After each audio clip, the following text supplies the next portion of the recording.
Here we're going to talk about some detail edit features, both some manual features as well as some automatic features. So the first thing that I'm going to talk about is right here. Say you import a DXF file and the points are not closed. You don't have a closed object, which can be a problem if you try to show objects in a filled state. You'll just see the outlines. So what I'm going to do, by the way, I'm talking about the detail edit tools, which are found in the toolbar over here. You have the pointer for selecting, the cleaver for adding points, the eraser for deleting points, the hook for moving points and segments. Slice and dice will chop objects into multiple pieces as closed shapes. Sharpen corner is going to make corners sharp if they're round, if you click and drag. Round corner will make corners round and consistent and settable to a radius. Smooth path will smooth out paths, remove any jaggies, and also reduce points in the process. Join open shapes is going to automatically close off points if you click and drag around them. Here you're able to set your start point and the direction of your vector. And this is a pencil that allows you to draw freeform objects. And this last button is just different options that you can set. So with that being said, I'm going to go ahead and I'm going to start off by showing join, and I'm going to show it in two different ways. The first way is using this join open shapes tool. So if you do have two objects that are open, what you can do is click on this and just click and drag over the open objects. As long as there are open points that are enclosed within the click and drag area of the tool, it will close them off. So in this case, it's really nice and quick and easy. I can really click and drag around the entire object and close those points right up without having to touch them all with the hook. So let me just undo that and I'll show another way that you can do this as well. This time, instead of doing the click and drag operation with the join open shapes tool, I'm going to go to my detail selection tool, click and drag, and now you notice that they're pink or magenta. They're all detail selected. Then I can go to the detail edit menu and I can join selected segments, or J as a shortcut, and it essentially does the same thing. If you go to the detail edit menu and join selected segments, the points need to be close to each other, basically within a set tolerance. Otherwise they will not join up with each other. So if you're importing a DXF file with open points, you can either do join selected segments after you detail select them, or you can click and drag with this tool in the main toolbar called join open shapes. The next thing I want to show are some tools on the toolbar as well. This one here is called round corner. So let me just zoom in on an area here. Excuse me. And I'll go to round corner. And what you do with this is just click and drag around corner areas. And you see that it makes them immediately into a rounded corner instead of a square corner. And you can adjust the radius based upon the two-headed arrow that appears, or you can type in a manual radius if you wish. So I can go 0.25 and it will make it 0.25. If I click on other corners after I do set a radius, if I simply click as opposed to click and drag, it will apply that same radius to subsequent corners if it's able to fit that radius into the shape. Depends on the size. So that's round corner. The next one is called sharpen corner. So what I can do once again is just click and drag around a corner and it will simply sharpen off the corners or the areas that are within the click and drag area. If it'll beep at you if it cannot sharpen off a corner. For example, if two segments are parallel, then it's going to create an object that'll shoot off into space forever and they'll never join, so therefore it does not join those objects, or I'm sorry, it does not sharpen those objects. If something's already sharp, it just leaves it alone.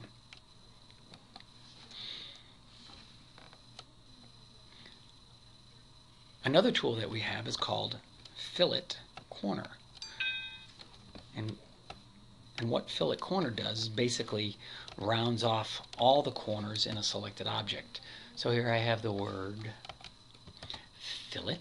It's not fillet like the fish, but fillet in CAD terms.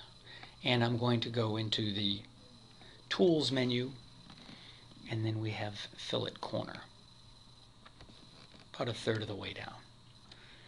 And I'm going to choose round for my corner type. I want it to do the inside and the outside, so turn those both on. Inside and outside are on.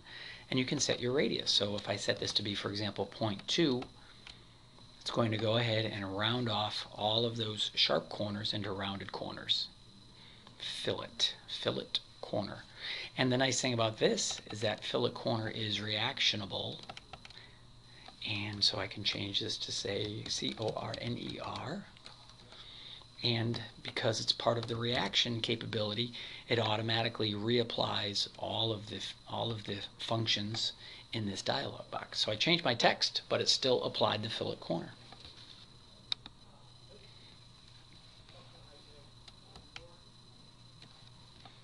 Another feature that's available is called Smooth, Detail Edit Smooth. So here's something that was vectorized, or a piece of clip art, or whatever it might be.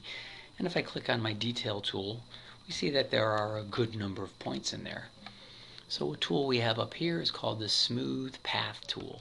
And the point of Smooth Path is to make joined segments or points that are nice, that are sharp, to make them smooth. So I can simply, and you can use this tool in several ways. You can click and drag around objects, it'll smooth it off. And notice that you do have a little property dialog box. 100 is a maximum amount of smoothing. I typically work between 1 and 10. So I'll put it right down to 10. And by making this lower, it keeps the objects closer to their original shape form, but it might not reduce quite as many points. So as I said, you can click and drag. You can also click on an object to reduce the points. Or you can also use it interactively with the Detail Select tool. So if I just want to smooth these particular segments, I can select them with Detail Select, go to my Smooth tool, and it only smooths those areas that are detail selected. So that can be kind of nice using it with detail selection. There are not a ton of points in this job here, but if I wanted to, I could go ahead and select it, and then go to my D for detail selection to show the nodes. And if I only wanted to smooth a certain area of this, I could double click to select that entire J and turn off certain corners. So it's not going to smooth those areas, it's going to keep those nice and sharp. And when I click on it, it's going to smooth everything except for those areas that I turned off with the detail pointer. So those are some of the detail edit tools that we have in an automated fashion. We also have our hook tool, which is very important for moving points or for moving segments. And again, with the hook tool, you also have a property bar where you can control certain settings. This is the default, where when you click and drag on a segment, you also modify adjacent segment. So it basically drags the connected segments with the one that you're dragging on. For points, you just basically click and drag on points. You also have the eraser tool, which erases points. Or if you click on a segment, it will also erase a segment if you have that turned on. So that's over here where you can allow single segment delete. If I turn that off and I click on a segment, it will not delete the segment, but it will delete points. You can also click and drag to delete points as well. And we also have the add point tool. So I can add some points, and that gives me more flexibility to go in with my hook and to change the shape forms by clicking and dragging on the newly added points. And then finally, we have a great tool which is called Slice and Dice. And Slice and Dice is basically chops a shape in half, but keeps it as a closed object. So I can go across this letter C here, and instead of having the letter C once, I have two sides of the letter C that I can now manipulate independently.